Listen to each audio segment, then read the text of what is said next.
हाय बच्चों, कैसे हो।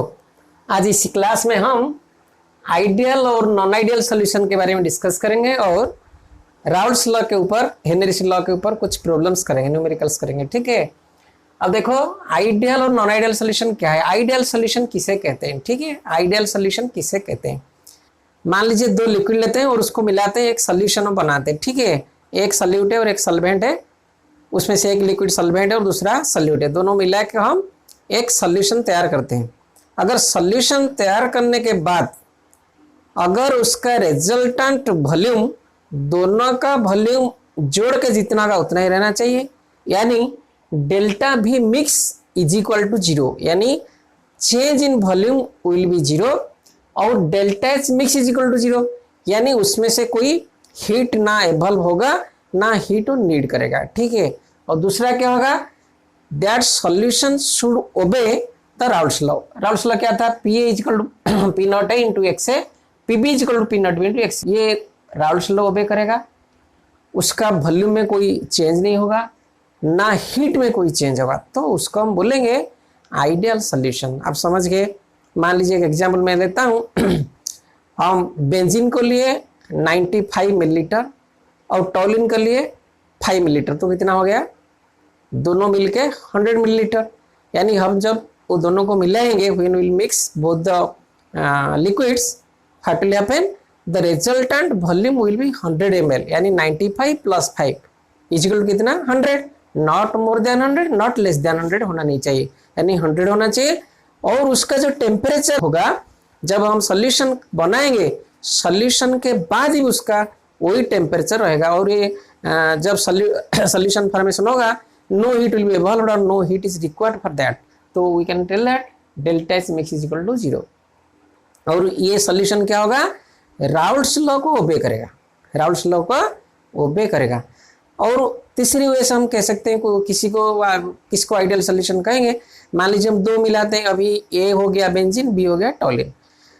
ए और बी में ए मॉलिक्यूल में, यानी बेंजीन का मॉलिक्यूल में जो इंटरेक्शन होगा और बी मॉलिक्यूल में जो इंटरेक्शन होगा, यानी टॉलिन के बी मॉलिक्यूल में जो इंटरेक्शन होगा, और जब मिल गए दोनों, उसमें क्या होगा, ए मॉलिक्यूल और बी मॉलिक्यूल में भी कुछ इंटरेक्शन होगा या फोर्स ऑफ अट्रैक्शन होगा। जो इंटरेक्शन होगा वो तीनों का बराबर होना चाहिए, यानी A interaction is equal to B interaction is equal to A B interaction, तो उसको हम आइडियल सॉल्यूशन बोलेंगे। अगर फोर्स ऑफ अट्रैक्शन तीनों में बराबर हो गया तो क्या हो गया, अपने आप डेल्टा भी मिक्स जीरो हो जाएगा, डेल्टा एच मिक्स जीरो हो जाएगा और वो राउल्स लॉ को ओबे करेगा। तब हम उसको बोलेंगे that is an ideal solution. We can represent it also in a graphical manner. आप देखिए ग्राफ मैंने बनाया है यहाँ पे।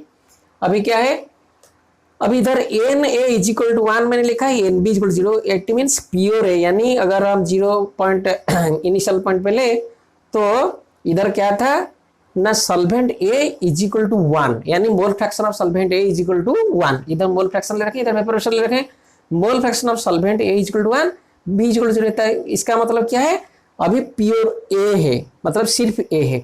धीरे धीरे हमारा क्या, बी बढ़ता गया और ए घटता गया। इधर n is equal to 0, n b is equal to 1, यानी प्योर बी। अगर हम इसको ग्राफ करते हैं, अगर एन इज इक्वल टू 1, यहाँ क्या होगा, पी नॉट ए, यानी vapour pressure of the pure solvent A maximum होगा यहीं पे।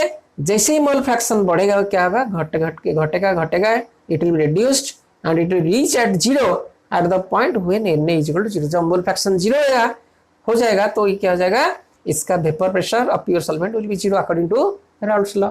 ठीक है, वैसे ही इधर क्या होगा, मान इधर क्या होगा, अगर n b is equal to 1 तो maximum vapour pressure of pure solvent maximum होगा। और जैसे ही मोल फ्रैक्शन क्या होगा, इधर घटता जाएगा, n b is equal to 0, यानी घटता जाएगा, तो आगे इधर क्या हो जाएगा, एन बी 0 हो जाएगा। तो ये जो इसको हम पी ए लिखेंगे, यानी vapour pressure of the constituent A या सॉल्वेंट ए, और ये vapour pressure of solvent B. अगर रिजल्टेंट वेपर प्रेशर लिखेंगे तो P is equal to P A plus P B होगा। This is the graph of the ideal solution. अब समझ गए आप। अब दूसरा देखिए, non ideal solution. Non ideal solution किसे कहेंगे, जो आइडियल सॉल्यूशन का जो कंडीशन है जो सोल्यूशन उसको नहीं मानेगा उसको हम क्या बोलेंगे, नॉन आइडियल सोल्यूशन। मान लीजिए नॉन आइडियल सोल्यूशन कैसे हुआ, अब देखिए यहाँ डेल्टा भी मिक्स जीरो था कितना आइडियल सोल्यूशन का, तो उधर क्या होगा, in non ideal solution delta V mix is not equal to zero, वो जीरो कभी होगा ही नहीं, कभी होगा ही नहीं। और delta is mix is not equal to zero, वो भी होगा ही नहीं। और आखिर में क्या होगा, वो राउल्ट्स लॉ का भी वो भी नहीं करेगा। उसके बाद फिर क्या है ना, अगर हम जैसे बोलते थे ए इंटरेक्शन, बी बी इंटरेक्शन और ए बी इंटरेक्शन, ये तीनों भी बराबर नहीं होंगे। तो हमने यहाँ लिख रखा है नॉन आइडियल सोल्यूशन क्या है, delta B mix is not equal to zero, delta H mix is not equal to zero, ठीक है ना। अब a b b and a B interaction will not be equal to each other, आप समझ गए या। तो ये हो गया ideal solution and non ideal solution. ऐसे नॉन आइडियल सोल्यूशन भी दो तरह के होते हैं। नॉन आइडियल सोल्यूशन क्या है, non ideal solution showing the positive deviations. Positive deviations क्या है ना, जिस सोल्यूशन का अगर हम सोल्यूशन बनाते हैं नॉन आइडियल सोल्यूशन, अगर delta V mix greater than zero, अगर वॉल्यूम जब हम मिला देंगे किसका किसका, सॉल्यूट और सॉल्वेंट का, सॉल्यूट का जितना वॉल्यूम था, सॉल्वेंट का जितना वॉल्यूम था, उसको मिला के जितना होना चाहिए उससे उसका वॉल्यूम बढ़ जाएगा, तो उसको क्या बोलेंगे हम, delta B mix greater than zero. और delta S mix greater than zero यानी delta S greater than zero हो जाएगा, क्या हो जाएगा, वो हीट कुछ लेगा, यानी इट इज एन एंडोथर्मिक। अभी देखो बच्चों, मान लीजिए हम एक नॉन आइडियल सॉल्यूशन का एक एग्जांपल ले रहे हैं जिसमें benzene plus acetone, benzene non polar है और एसीटोन पोलर है। अगर बेंजीन में हम एसीटोन डालेंगे तो हम देखेंगे रिजल्टेंट वॉल्यूम क्या हो जाएगा, ज्यादा हो जाएगा। मान लीजिए बेंजीन को हम 90 मिलीलीटर ले रखें और एसीटोन को 10 मिलीलीटर ले रखें, दोनों को मिलाएंगे तो कितना होना चाहिए, 100 मिलीलीटर। लेकिन we will find out that the final volume will be more than the 100 millilitre, यानी उसका वॉल्यूम क्या हो जाएगा, ज्यादा हो जाएगा। और क्या होगा, delta H mix greater than zero, यानी वो मिलने के लिए it will absorb certain energy from the surroundings, तो heat energy it will absorb from the surroundings, तो क्या हो जाएगा, delta H mix greater than zero, यानी delta H greater than zero, delta H greater than zero means it is an endothermic process, ठीक है। और क्या होगा, यहाँ P A greater than P not a into X से हो जाएगा, it will not obey the Raoult's law, यानी राउल्ट्स लॉ यहाँ बराबर होना चाहिए, क्या होगा, ग्रेटर देन होगा, समझ गए आप। तो यहाँ इसको हम बोलेंगे ideal non ideal solutions with positive deviations. हमने एग्जांपल यहाँ दो ले रखा है, benzene non polar plus acetone polar, ethanol polar plus cyclohexane non polar. We can also understand by the means of graph, graphical representation हमने यहाँ जैसे ही किया बिल्कुल सेम है, कोई डिफरेंट नहीं है। आप देख लीजिए, अगर इसी ग्राफ को आप याद कर लेते तो you can easily remember it. ये जो है आप वही लिख दो बस, ठीक है ना। आप लिखने के बाद क्या करना है, ये जो स्ट्रेट लाइन है उसके ऊपर एक कर्व लाइन डाल दो, ये जो डॉटेड लाइन है इसके ऊपर भी कर्व लाइन डाल दो, और ये जो लाइन है इसके ऊपर कर्व लाइन डाल दो, इसको डॉट डॉट करके कर्व लाइन डाल दो। यहाँ लिख दो पी ए पी बी, जहाँ पे पी लिखा था उसके ऊपर पी ए, ये पी बी था उसका पी बी, और p a p equal p A plus P b, इधर जो था वही लिखो, ये भी वही ये भी वही, बिल्कुल सेम है। कैसे इधर क्या हो गया, आप देखिए, हम जब बोल रहे थे P not B यानी vapour pressure of the pure solvent B was gradually reduced to when NB is equal to 0 and mole fraction of B is equal to 0 becomes 0, ये कम होता गया, ठीक है ना। लेकिन यहाँ क्या हुआ, ये एक स्ट्रेट लाइन आ गई, ये बिल्कुल greater than the straight line, यानी उससे ज्यादा होने लगा, ग्रेटर देन, समझ गए ना, ग्रेटर देन 0 यानी इससे ज्यादा हुआ। इधर भी पी ए भी वही ज्यादा हुआ इससे, और दोनों मिलके क्या हुआ, पी ए प्लस पी बी। इसको आप याद रखो, इतना ही याद रखोगे तो that is more than enough. और आप एक ग्राफिकल रिप्रेजेंटेशन जरूर देना एग्जाम में, ताकि विल गेट मोर मार्क्स, ठीक है। अब हम non ideal solution with negative deviation का बात करेंगे। अगर हम पॉजिटिव डेविएशन समझ गए तो नेगेटिव डेविएशन उसका अपोजिट होगा, क्या होगा ना, delta B mix less than zero, delta H mix less than zero, p A less than P not a into x a, p not b less than p B less than P not be into x b. ये तो वैसा ही है, उसका just opposite है। कैसे, मान लीजिए हम यहाँ एग्जाम्पल ले रखे, diethyl ether plus chloroform, diethyl ether में क्लोरोफॉर्म अगर मिलाते हैं हम, हम देखेंगे उसका वॉल्यूम क्या होगा, दोनों मिलने का जितना होना चाहिए that will be less then that. मान लीजिए इसको हम डाइथाइल ईथर लेते हैं 90 मिलीलीटर, इसको 10 मिलीलीटर हम मिलाएंगे, कितना होना चाहिए 100, लेकिन एक्चुअली क्या होगा 100 से कम होगा, 96 हो सकता है, 97 हो सकता है, 98 पॉइंट समथिंग हो सकता है, यानी volume final volume will be reduced और घट जाएगा। और delta H less than delta H mix less than 0, यानी this is an exothermic reaction और एक्सोथर्मिक प्रोसेस। यहाँ क्या होगा, हीट विल बी एवॉल्व, क्या जाएगा, heat energy will be evolve during the solution preparation. और वैसे ही पी ए less than P naught into X से P B less than P naught into x we, बिल्कुल इसका अपोजिट है, ठीक है ना। अब इसका भी ग्राफ बिल्कुल वही सेम आप ऐसे बना लो, वहाँ पॉजिटिव डिविएशन में ऊपर अगर खींचे थे कर्व खींचे थे, यहाँ नीचे इसका खींच लो, यहाँ के नीचे खींच दिए, यहाँ इसका नीचे खींचे, इसका नीचे खींचे, और जो है बाकी बिल्कुल वैसा लिख देना, समझ रहे हो। तो यहाँ क्या हो रहा है ना, पी ए बिलो जा रहा है, इसका नीचे डेविएशन नेगेटिव पे तरफ जा रहा है, ये पी भी क्या इसके नीचे हो रहा है, पी ए पी भी नीचे जा रहा है। और आप एग्जाम्पल जरूर याद रखना, diethyl ether plus chloroform, chloroform plus acetone, phenol plus aniline. You have to remember this because it will come in the examination as a sub type, multiple choice question will come. यहाँ भी positive deviation का दो हमने दे रखा है, benzene non polar plus acetone polar, ethanol polar plus cyclohexane non polar. You have to remember these examples, it is coming in the examination. और यहाँ आइडियल सॉल्यूशन का हमने क्या लिखा था, एग्जाम्पल लिया था, benzene plus toluene, ethyl bromide plus ethyl iodide, chlorobenzene plus bromobenzene. समझ रहे आप, ये इतना डिफिकल्ट नहीं है, हम चाहें तो इसको आसानी से याद रख सकते हैं, आप इसको आसानी से याद रख सकते हो, लेकिन ग्राफ को जरूर याद रखना, you have to put the graph during the writing the examination. अब हम डिस्कस करेंगे आजियोट्रोपिक मिक्सचर्स, आजियोट्रोप्स। आजियोट्रोप्स किसे कहते हैं, व्हाट इज आजियोट्रोप्स। मान लीजिए दो जो सॉल्यूशन बनाते हैं, जैसे अभी हमने बोला ideal solution, non ideal solution with positive deviation, non ideal solution with negative deviation. कोई नॉन आइडियल सॉल्यूशन है जो दो सल्फेट उसमें मिला हुआ है या दो लिक्विड मिला हुआ है, इसका बॉइलिंग पॉइंट मान लीजिए एक कंपोनेंट है या एक उसमें जो है कंपोनेंट, उसका बॉइलिंग पॉइंट जितना है दूसरे का बॉइलिंग पॉइंट उससे अलग होगा, ठीक है ना। जब वो दोनों मिल जाते हैं यानी एक सॉल्यूशन बनाते हैं, उसका एक पर्टिकुलर बॉइलिंग पॉइंट होगा, ये वो दोनों से ऊपर हो सकता है या ये दोनों से नीचे हो सकता है, समझ रहे हैं आप। तो वो जो बॉइलिंग पॉइंट होता है, उसी बॉइलिंग पॉइंट में वो सॉल्यूशन क्या होता है, बॉयल होता है, तो that is known as azeotropes. Azeotropes is a mixture of two liquids which boils at a constant temperature, यानी दो लिक्विड को मिला के सॉल्यूशन बनाते हैं और वो जब बनता है उसका कांस्टेंट टेम्परेचर पे वो सॉल्यूशन बॉयल हो जाएगा, तो उसको हम आजियोट्रोप्स बोलेंगे, ठीक है।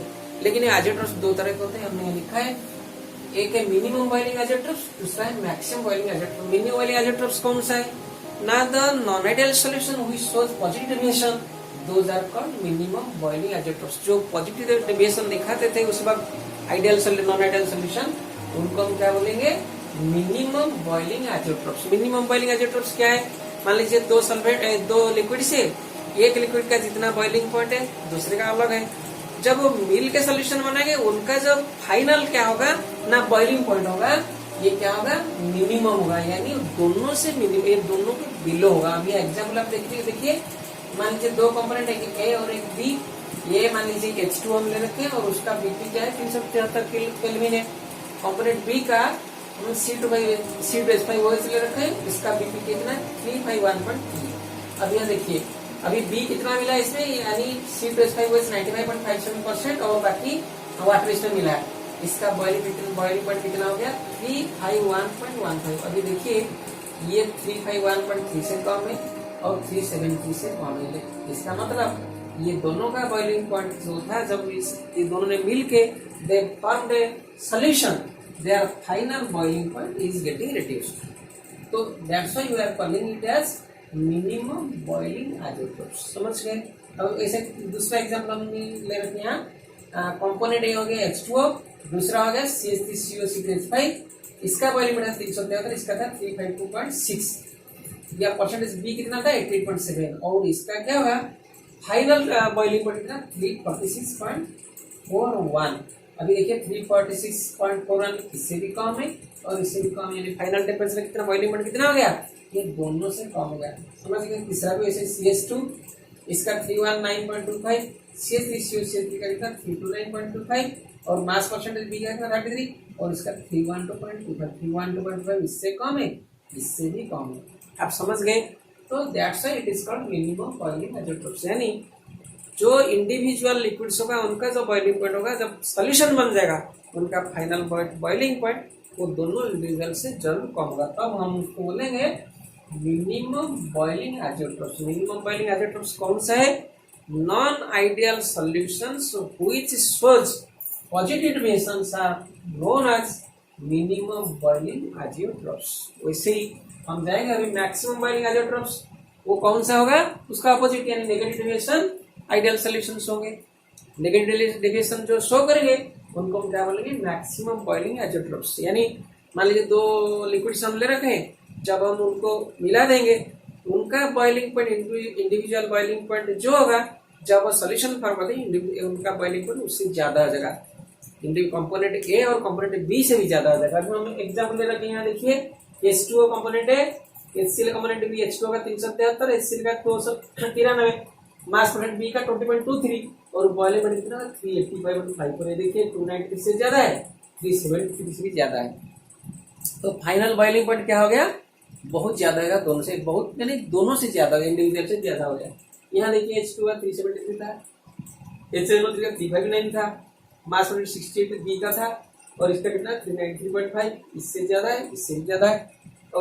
और एक लड़के CL3 334.2, CS3 कितना 329.25, इसका 21.5% कितना बी का, अब कितना होगा 337.42, ये इससे भी ज्यादा है और इससे भी ज्यादा है। यानी maximum boiling azeotrope means the boiling point of the azeotrope is more than the boiling point of the individual liquids present in that azeotrope। समझिए ये बहुत आसान है, लेकिन इसको आप ये एग्जाम से याद रखना पड़ेगा, एग्जाम में आता है, इसको भी एग्जाम में आता है, ये बात ठीक है। अब हम चलते हैं न्यूमेरिकल्स करेंगे। अब देखिए बच्चों, numericals based on Heinrich law. Heinrich law आपको याद है अच्छी तरह। हेनरिच लॉ क्या है, P is equal to KC into XI, यानी mole fraction of the gas. So यहाँ में लिखा है P is equal to KC to XI, XCH पर लिखा है, और गैस क्या है, मीथेन। ये पहले प्रॉब्लम को पढ़ेंगे। Heinrich law constant for the molarity of methane in benzene at 298 Kelvin is 4.27 10.5 millimeter Hg.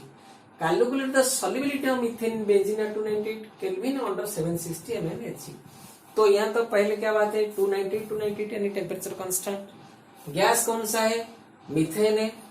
Liquid कौन सा है, बेंजीन है। तो बेंजीन के अंदर हम क्या करेंगे ना, मीथेन को हम सोल्यूबलाइज करेंगे या डिजोल्व कराएंगे। ठीक है, जब सोल्यूबल कराएंगे वो कितना बोल रहे हैं, प्रेशर कितना है ना 760 mm प्रेशर में हम उसको उसमें सोल्यूबल करेंगे।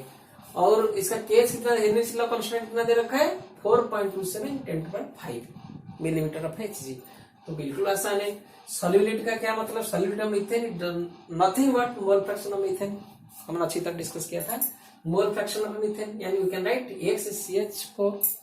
ठीक है, अब हमको फॉर्मूला क्या पता है, P is equal to KH into XCH4, यानी XCH4 यानी सॉल्यूबिलिटी ऑफ मीथेन या mole fraction of methane is equal to P by KH। P कितना दे रखा है 760 mm Hg डिवाइड KH कितना है 4.25, बिल्कुल आसान 178 × 10⁻⁻⁴। देखो बच्चों, दूसरा न्यूमेरिकल है, the solubility of O2 in water at NTP is 0.062 ग्राम पर लीटर।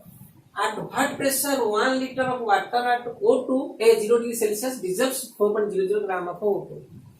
यहाँ पर क्या है, पानी है, पानी में हमको ऑक्सीजन को सॉल्युबल करना है। ठीक है, वो बोल रहा है 8 NTP O2 कितना डिजल्व हुआ था 0.0632 डिजल्व हुआ था, लेकिन टेम्परेचर कांस्टेंट 0 डिग्री सेल्सियस के लिए NTP भी 0 डिग्री, टेम्परेचर 0 डिग्री सेल्सियस है। लेकिन वो पूछ रहा है अगर हम 1 लीटर पानी लेते हैं और उसमें 4.00 ग्राम O2 डिजल्व होता है तो कितना प्रेशर वहां हो सकता है या होगा, कितना प्रेशर में 1 लीटर पानी में 4.00 ग्राम ऑफ O2 क्या होगा, डिजल्व होगा या सॉल्युबल होगा।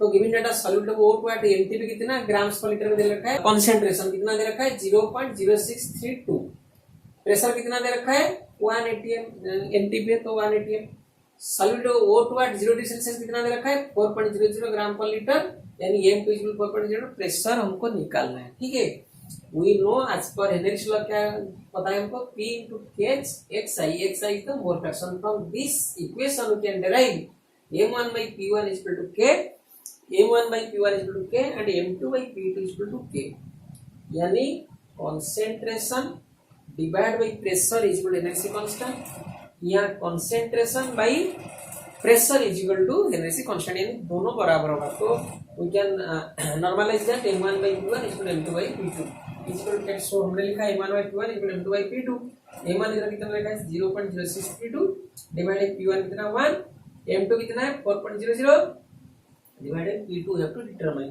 तो हमने p को आसानी से निकाल दिया 63.29 atm। तो इधर क्या था, एक ही लिक्विड था, उसमें एक ही गैस हमको सॉल्युबल करना था, बस प्रेशर डिफरेंस है, उसमें एक प्रेशर में इतना डिजल हुआ था, अब दूसरा प्रेशर में या दूसरा कौन सा प्रेशर में इतना डिजल होगा। ये बहुत सा आसान है, बस you to remember this formula so that we can easily calculate और easily solve this numericals based on the Henry's law. ठीक है, अब देखो बच्चों, ये numericals based on Raoult's law, ये जो न्यूमेरिकल है a solution of sucrose whose molecular mass is 342 gram per mole is prepared by dissolving 68.4 gram in 1000 gram of water. What is the vapor pressure of the solution at 293 Kelvin? The vapor pressure of water at 293 Kelvin is 0.023 atm. This is given. हम इसको अच्छी तरह पढ़ेंगे, इसमें क्या क्या दे रखा है, डाटा क्या क्या दे रखा है। देखिए, मास ऑफ सॉल्यूट यानी सुक्रोज जो हमको डालना है पानी में, उसका कितना है 68.4 ग्राम हमको डालना है। ठीक है, 68.4 इन 1000 ग्राम, तो मास ऑफ सॉल्वेंट कितना दे रखा है 1000 ग्राम। अच्छा, मोलर मास ऑफ सुक्रोज कितना 342 ग्राम पर लीटर, और मोलर मास ऑफ वाटर हमको पता है 18 ग्राम। राइट, अब हम मोल फ्रैक्शन ऑफ सॉल्वेंट निकालेंगे, मोल फ्रैक्शन ऑफ सॉल्वेंट निकालेंगे, क्योंकि हमको फॉर्मूला कौन सा डालना है, राउल्ट्स लॉ डालना है, हमको यहाँ प्रेशर वेपर प्रेशर निकालना है, वेपर प्रेशर निकालना है, तो हमको ये पता होना चाहिए कॉन्सेप्ट, यहाँ राउल्ट्स लॉ का फॉर्मूला ही काम में आएगा। राउल्ट्स लॉ का फॉर्मूला क्या था, PS is equal to P0 H2O into chi H2O x H2O। यहाँ PS क्या है, the vapour pressure of solvent in the solution is equal to vapour pressure of the pure solvent into mole fraction of the solvent. ठीक है, present inside that solution. तो हमको निकालना क्या है ना, सॉल्वेंट या मोल फ्रैक्शन निकालना है, तो हम मोल फ्रैक्शन ऑफ सॉल्वेंट कितना है 1000/8। कैसे आ गया, ये number of moles of solvent, number of moles कैसे निकाले, देखिए 18 इसका मॉलिक्यूलर मास है और मास कितना है टोटल 1000 ग्राम, तो 1000/18 is equal to number of moles of solvent. यहाँ भी number of moles of solvent, ये number of mole solute, solute कितना है, मास ऑफ सॉल्यूट कितना है 68.4 ग्राम, इसका मॉलिक्यूलर मास है 342, तो हमने 1000/18 किया, इधर 1000/18 68.4/342। ठीक है ना, Na इसका वैल्यू आ गया कितना 0.9964 मोल फ्रैक्शन किसका आ गया, अब सॉल्वेंट यानी वाटर का आ गया मोल फ्रैक्शन 0.9964। तो हमको माना है vapour pressure of pure solvent water कितना दे रखा है 0.023 atm दे रखा है। ठीक है ना, at 293 केल्विन, यानी टेम्परेचर इज कांस्टेंट। तो यहाँ क्या दे रखा है, as per the law of vapour Raoult's law we know PS is equal to P0 H2 into x H2, यहाँ हमारे H2 सॉल्वेंट है, तो PS is equal to P0 H2 कितना दे रखा है 0.023 into 0.9964 is equal to 0.229 atm। हम आप समझ गए, ये बिल्कुल आसान सा प्रॉब्लम है। यहाँ टेम्परेचर 293 दैट इज कांस्टेंट दे रखा है, और इधर क्या दे रखा है हमको, मास ऑफ सॉल्वेंट दे रखा है, मास ऑफ सॉल्वेंट दे रखा है, उनका मोलर मास भी हमको दे रखा है। ठीक है ना, तो हम बोला मोल फ्रैक्शन ऑफ सॉल्वेंट निकाल दिए, उसके बाद फिर राउल्स लॉ डालें और हमारा आंसर निकल गया। ठीक है, ये बहुत आसान सा सवाल है। अब थोड़ा डिफिकल्ट सवाल के और हम चाहते हैं। ठीक है, अब देखिए बच्चों, this is an interesting numerical. Benzene and naphthalene form an ideal solution over the entire age of composition. The vapor pressure of pure benzene and naphthalene at 300 Kelvin are 50.71 millimeter Hg and 32.06 millimeter Hg respectively. Calculate the mole fraction of benzene in vapor phase if 80 gram of benzene is mixed with 100 gram of naphthalene. यहाँ पहले हमको समझना चाहिए। आप देखिए क्या बोल रहे हैं, benzene and naphthalene form ideal solution. जो अगर बेंजीन और नैप्थलीन को मिलाते हैं, सोल्यूशन फॉर्म करते हैं, तो इट फॉर्म से क्या ideal solution. The vapour phase of pure benzene कितना दे रखा है 50.71, नैप्थलीन कितना दे रखा है 32.06। हमने यहाँ लिखा गिवन डाटा क्या, p not b, b stands for benzene, n stands for naphthalene. तो पी नॉट बी कितना दे रखा है 50.71 mmHg। ठीक है, और जब सोल्यूशन बना रहे हैं क्या कर रहा है ना, if 80 gram of benzene is mixed with 100 gram of naphthalene, यानी बेंजीन कितना 80 ग्राम, तो mass of benzene is equal to 80 gram, mass of naphthalene is equal to 100 gram.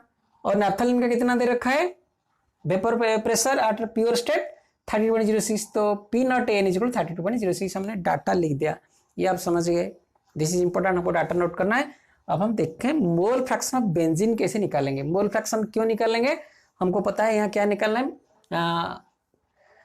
Calculate the mole fraction. तो मोल फ्रैक्शन निकालना है और vapour pressure दे रखा है और क्वांटिटी भी दे रखा है। तो हमने क्या राउल्स लॉ ही अप्लाई करेंगे। राउल्स लॉ क्या है हमको पता है, राउल्स लॉ क्या है, P B is equal to P not be into x B, P N is equal to P not N into X N. यहाँ N stands for naphthalene, B stands for benzene. तो mole fraction of benzene कितना होगा, chi b और x b is equal to n b by n b plus n n. N b कितना होगा, molecular mass of C6 benzene का कितना है, 6 का 78 ग्राम पर मोल, और मोलिकुलर मास ऑफ C10H8 यानी naphthalene is equal to 128 gram per mole. You have to remember, ठीक है ना। तो हम कैसे लिखेंगे, n b is equal to 80 by 70, 80 क्या है ना, हमको ओजन इसका दे रखा है, मास ऑफ द बेंजीन दे रखा है, तो 80 by 78 number of moles of benzene हो गया। ये भी number of mole of benzene हो गया। Number of moles of naphthalene कितना ग्राम दे रखा है 100 ग्राम, और इसका मोलिकुलर 128, तो हमने डिवाइड किया इसको, सॉल्यूशन इसका निकाल तो कितना हुआ 0.568 मोल फ्रैक्शन ऑफ बेंजीन। अगर बेंजीन निकल गया तो नैप्थलीन नहीं आसान है, क्योंकि एक से माइनस कर देंगे, तो मोल फ्रैक्शन नैप्थलीन कितना हो गया 1 minus x b is equal to 0.432। अब हम दोनों का मोल फ्रैक्शन निकाल दिए। ठीक है, तो हम यहाँ क्या निकालेंगे अभी, vapour pressure of benzene solution में दोनों का वेपर प्रेशर निकालेंगे, क्योंकि देखा प्योर स्टेट में, तो सॉल्यूशन में निकालेंगे तो कौन सा रूल यहाँ लॉ अप्लाई करेंगे, राउल्स लॉ। तो हमने फॉर्मूला लिखा और यहाँ वैल्यू पुट कर, पी नॉट भी कितना रखा है 50.71, और अब निकाले कितना 0.568 इसका मोल फ्रैक्शन, तो आ गया कितना 28.80, यानी vapour pressure of benzene solution is 28.80 millimetre Hg। वैसे ही नैप्थलीन का प्रेशर कितना हो जाएगा in solution, vapour pure state में कितना इसका 30.06, और हमने निकाला इसका मोल फ्रैक्शन कितना 0.432, इतना हुआ 13.85। यानी दोनों का बेंजीन और नैप्थलीन का सॉल्यूशन में हमने वेपर प्रेशर निकाल दिया। तो दोनों को और मिला देंगे, क्या हो जाएगा, the total vapour pressure of the both the solvents और बोथ द लिक्विड्स, क्या बोलेंगे, बेंजीन और नैप्थलीन, दोनों का मिलकर कितना हो गया, हम दोनों अगर जोड़ दिए तो total pressure of the benzene और naphthalene is equal to 42.6 millimetre of Hg हो गया। किसमें, सॉल्यूशन में। अब ये इसमें बेंजीन और सॉल्यूशन नैप्थलीन है, इसी के अंदर बेंजीन का और नैप्थलीन का दोनों का वेपर प्रेशर कितना हो गया 42.65। वो पूछ रहा है calculate the mole fraction of benzene in vapour phase, यानी यहाँ अगर ये दोनों सॉल्यूशन रहे तो इधर क्या होगा, बेंजीन और नैप्थलीन क्या हो जाएगा, वेपर होना शुरू होंगे, है ना। ये जब वेपर होना शुरू होंगे, वो पूछ रहा है ये वेपर फेज में बेंजीन का मोल फ्रैक्शन कितना है, यही थोड़ा दिमाग लगाना है। अगर इसमें बेंजीन और नैप्थलीन है, बेंजीन भी वेपराइज होगा, नैप्थलीन भी वेपराइज होगा, तो बेंजीन अगर वेपराइज होगा तो इसके अंदर रिलेशन दोनों के बीच में क्या, वेपर में और ये सॉल्यूशन का रिलेशन क्या होगा, आप देखिए हमने लिखा है mole fraction of benzene into total pressure of benzene ethylene, यानी mole fraction of benzene at vapour phase. ये वेपर फेज में बेंजीन का जो मोल फ्रैक्शन होगा, यानी जितना मोल उसके अंदर होगा वो वेपर में, into total pressure of benzene and ethylene, यानी जितना वेपर स्टेट में बेंजीन होगा उसका मोल फ्रैक्शन जितना होगा, और इसके अंदर total vapour pressure of benzene and ethylene, ये अगर दोनों को हम मल्टीप्लाई करेंगे जो होगा वो किसके साथ समान होगा ना, ये होगा बेंजीन का इसके अंदर मोल फ्रैक्शन कितना है और इसका प्योर स्टेट में कितना वेपर फेज है, vapour phase of benzene at pure state into mole fraction of benzene in solution. आप समझ गए, इसके अंदर मोल फ्रैक्शन कितना है और इसका प्योर स्टेट में कितना है, किसका, बेंजीन का। ये दोनों को हम गुना करेंगे जो होगा, यहाँ वेपर फेज में जितना मोल फ्रैक्शन किसका होगा, बेंजीन का होगा, उससे अगर सॉल्यूशन का टोटल प्रेशर हम गुना करेंगे तो इट विल बी इक्वल। ठीक है, we have to remember this is the turning point of the problem. So हमने वही फॉर्मूला लिखा, mole fraction of benzene at vapour phase into total pressure of benzene and ethylene, इसके अंदर is equal to vapour pressure of benzene at pure state into mole fraction of benzene in solution. तो हमने यहाँ डाला, मान लीजिए mole fraction of benzene हमने y लिया, total pressure Pt is equal to, यहाँ कितना है वेपर प्रेशर प्योर बेंजीन कितना 50.71 इनटू 0.568 हम निकाला इसका मोल फ्रैक्शन, तो y कितना हो जाएगा 50.79 टू 0.568 डिवाइड बाई Pt कितना टोटल प्रेशर कितना निकाले 42.62 इज इक्वल टू 0.675। तो ये हो गया mole fraction of the benzene at vapour phase. तो नैप्थलीन का कितना होगा 1 माइनस 0.675 जितना हो जाएगा। समझ गए, एक से अगर घटा देंगे तो मोल फ्रैक्शन ऑफ किसका आ जाएगा, नैप्थलीन का आ जाएगा। यही आपको समझना चाहिए, ये जो प्रॉब्लम यही निकलना है in vapour phase. Vapour phase means इसका जो सॉल्यूशन में जो बेंजीन है उसका प्योर स्टेट में कितना है, और यहाँ इसका सॉल्यूशन में इसका वेपर फेज दोनों गुना करेंगे जो होगा ये total pressure into mole fraction of benzene at vapour phase, वही होगा। This is the relation you have to remember, यानी ypt is equal to, you can write here like this, ypt is equal to p not b into xb। this is the formula। अगर आप formula याद रख लेंगे ये vapour phase में, you can solve it easily। ठीक है, अब हमने दो फार्मूला, ये दो न्यूमेरिकल सॉल्व किए राउल्स लॉ के पर और हेनरी लॉ के पर। ठीक है ना, आप इसको करना 2-4 घर में बैठ के और देखना, कोई प्रॉब्लम आया फिर वीडियो को थोड़ा देखना और 1-2 बार आपको समझ आ जाएगा। ठीक है।